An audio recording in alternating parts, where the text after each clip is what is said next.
guys, today we're going to do a vlog about the 2013 Mini Cooper and Mini Cooper S.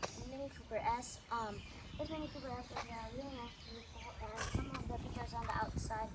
So when you open the door, the window actually pops out of the door. And if this isn't a regular convention door. If you want to open this door handle doesn't come out like normal cars.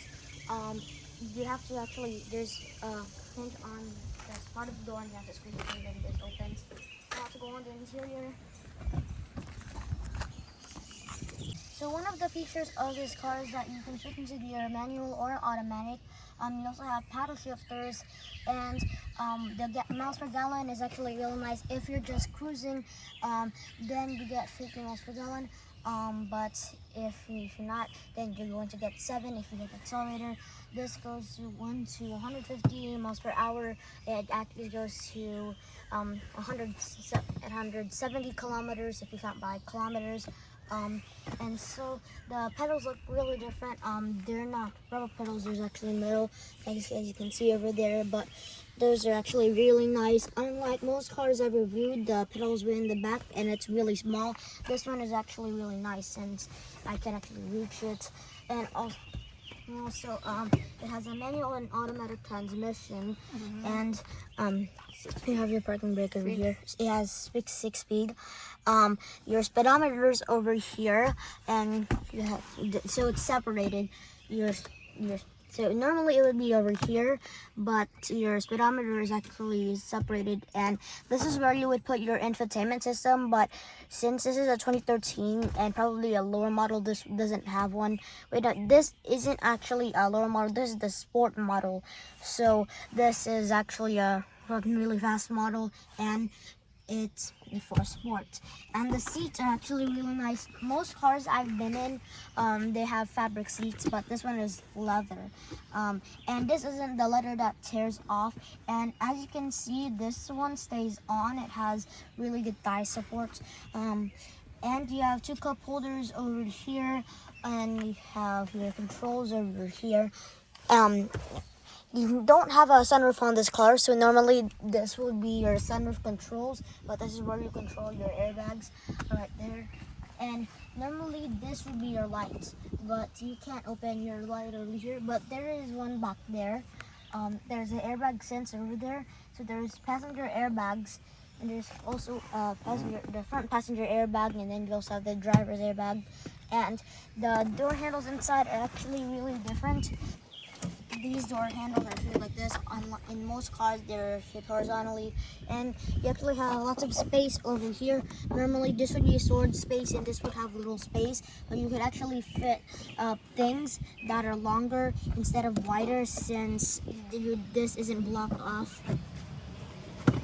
And now, you don't have a center console, but you do have a cup holder where the center console has been. There's lots of cup holders here since they don't have a center console. So now let's get in the back. In order to get in the back, you have to push the seat forward. And before I'm mistaking this as the door handle, this is actually the gasoline tank.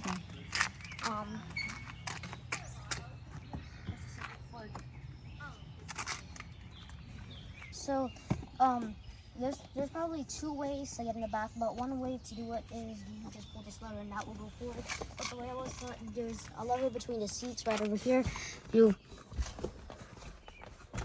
shut forward and this collapses. And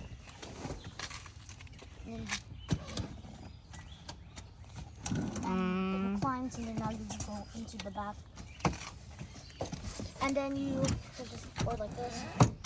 And this, I can fit here, but I can't see the reverse side, and I can only fit here since this is actually really cramped. So people who are probably 5'10", about that, you can't fit here, and it's really cramped. And when my legs don't hit the seats, but it's actually really cramped. There's not a lot of leg support, and I can also carry over here, and your seat belts are actually combined together right over here in this space. That's really unique, and there's lots of unique features on this car.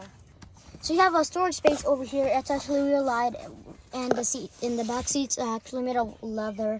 And it's about the same over here. And I really like the stitching. There's hard plastic over here, and then there's hard plastic on the front, as you can see over there. And now we're going to go under the hood.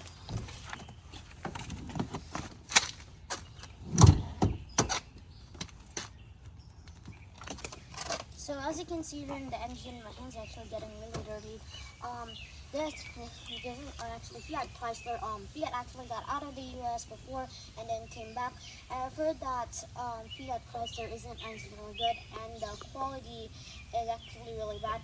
But I actually really like this vehicle. But if you want a vehicle that doesn't really last long, then you just want it for just 1 year or just months, and just trading it for a vehicle. That's the good side of the Fiat. If you want a vehicle that just lasts quite a short time, then get this Fiat, because I've heard like they don't really last long. But if you take care of it and you maintenance it, then this vehicle is probably going to last long. It has Fiat's powerful V6 engine, and since this is a sport mode, then this is actually a powerful engine. Like I said, this vehicle is actually not heavy. This is small.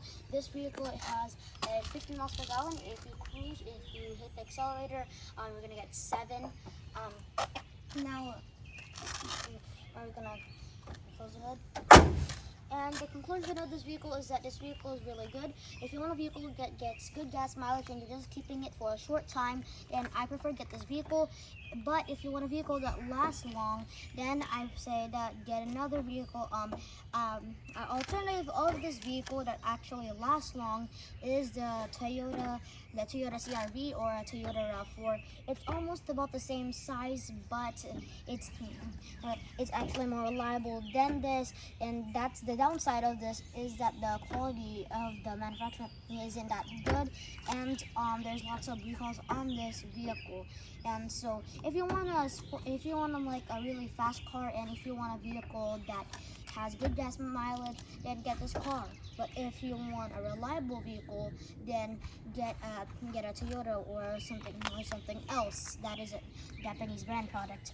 And this vehicle is actually a really good vehicle. Thank you for the owner for letting him vlog his car. I'm so thankful that he could get this car. This car is actually really nice, and thank you, and hope you have a good day, and stay safe, and goodbye.